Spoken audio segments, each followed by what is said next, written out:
Hey guys, today I'm going to be doing an SQL tutorial on aliases and joins. So an alias is a temporary name you can assign to a column or a table. And the columns and tables are also known as identifiers. So let's get started. So in this person table, we have all these columns. And the first thing you should know is that these columns are referred to this table, but it's implied. So if I copied this multi-part identifier, which is the table, because it has multiple parts. It has the table name itself, the schema, and the database name. I could also refer to one of these columns by adding another dot and adding the column name.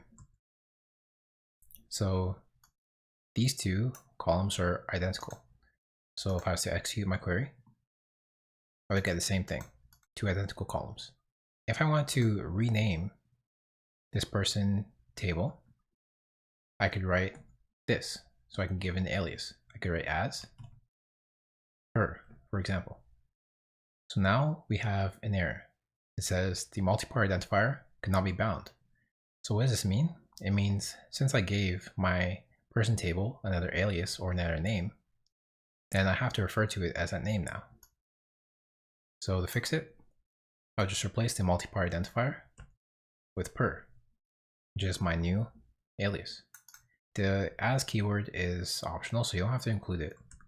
And you'll get the same result, but it makes it a little more readable because now you see the as keyword and you know automatically that this is an alias.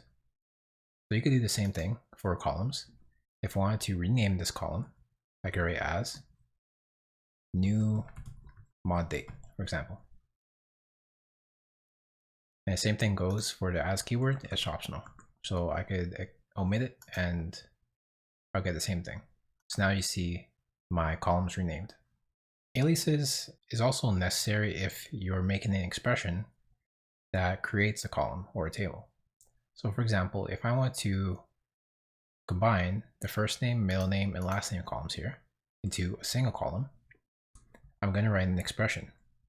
So I would say first name plus, and then I'll give a space, character, plus middle name, plus, and there's space character, plus last name. So now this is an expression that creates a new column. So let's see what I get.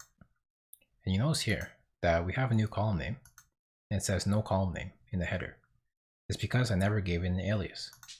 So to do that, I would do the same thing. So I write as full name because this is the person's full name. And now you have that name for the column. And the same thing goes, you don't need the as keyword, but it makes it more readable because this looks a little bit confusing, but you'll get the same result. But the real power of aliases shines when you're doing joins. So let's get into it. So what a join is in SQL is when you're trying to combine multiple rows in two or more tables by a column or a set of columns related between them. So these are the four main types of joins. You have others, but I'll go over these today. So you have an inner join, which returns records that have matching values in both tables. A left join, which returns all the records in your left table and any matching records between them. A right join that returns all records from the right table and any records matching between the right and the left. And the full arrow join, which means you return all records in both tables and anything that matches too. You also have self join and cross join, but I'll go over these basic four joins today. So another concept you should be aware of is primary keys and foreign keys. So a primary key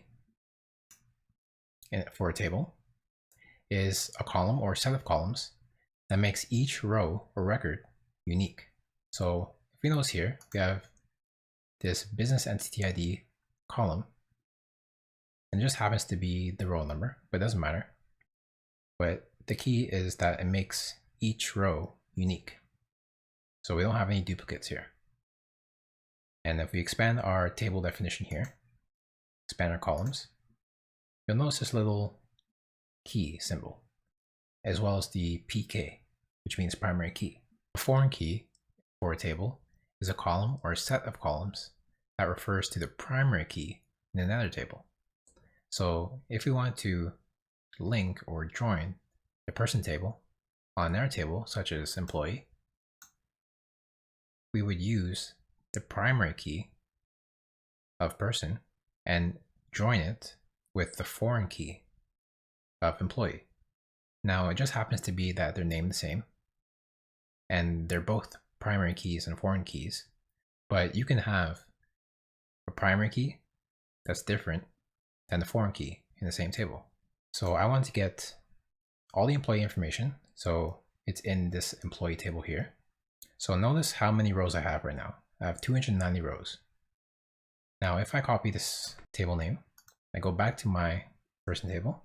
Let's practice doing an inner join. So I'd write inner join, paste the table name, and now I have to specify which columns are related between these two tables.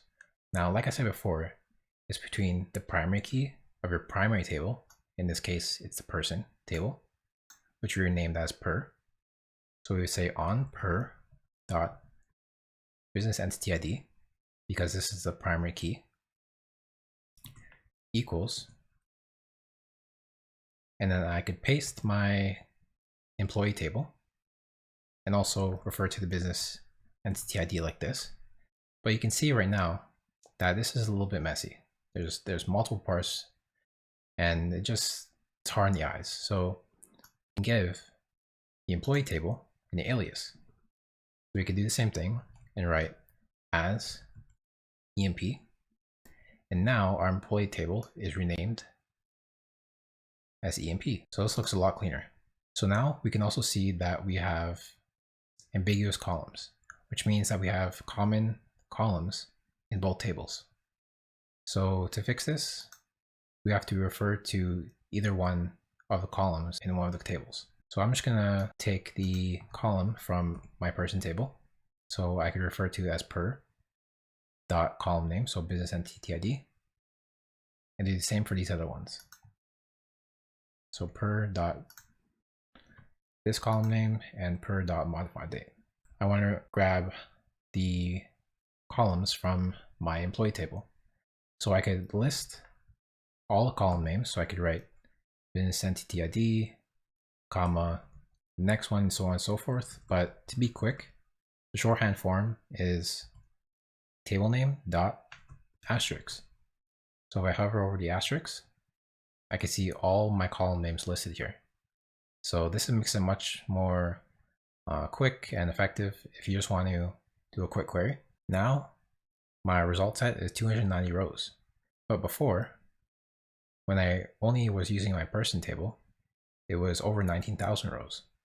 So that makes sense, because if we go back to our Venn diagram, we can see that we're doing an inner join, which only returns the matching records in both tables.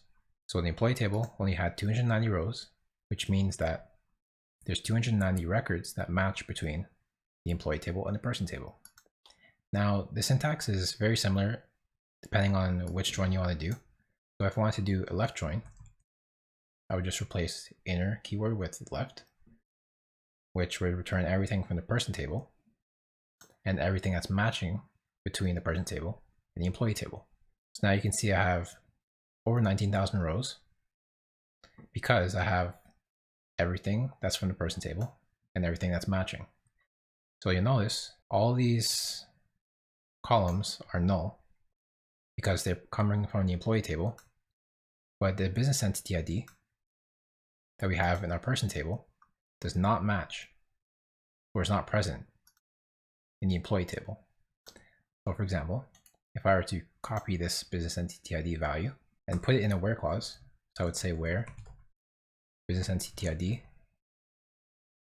equals this value, I would get nothing because it doesn't exist.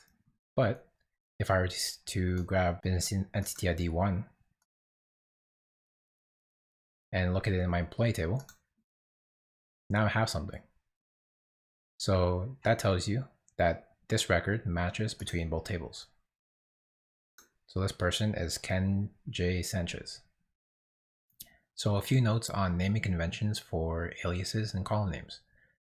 So an alias basically follows the same naming conventions as column names and table names. So it has to start with an alphabetical character, such as A to Z, and it can't start with a number. So you can't do this. And it can also start with an underscore, but not any other special characters. But an alias can also contain alphanumeric characters. So it can contain numbers, it can contain other special characters, but it's generally not good programming practice to do so because you want to make an alias or a column name as simple as possible, so that's more readable. Now, if you're going to add different special characters, such as an exclamation mark, for example, you would have to enclose it in quotes, double quotes. So now this becomes a quoted identifier.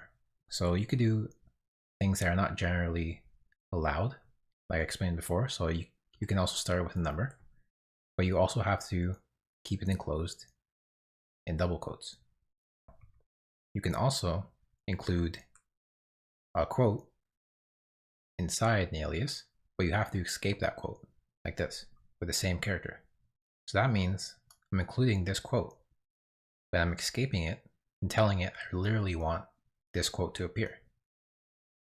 So let's just name this column name with this alias. Now you can see I literally have a double quote in the column name.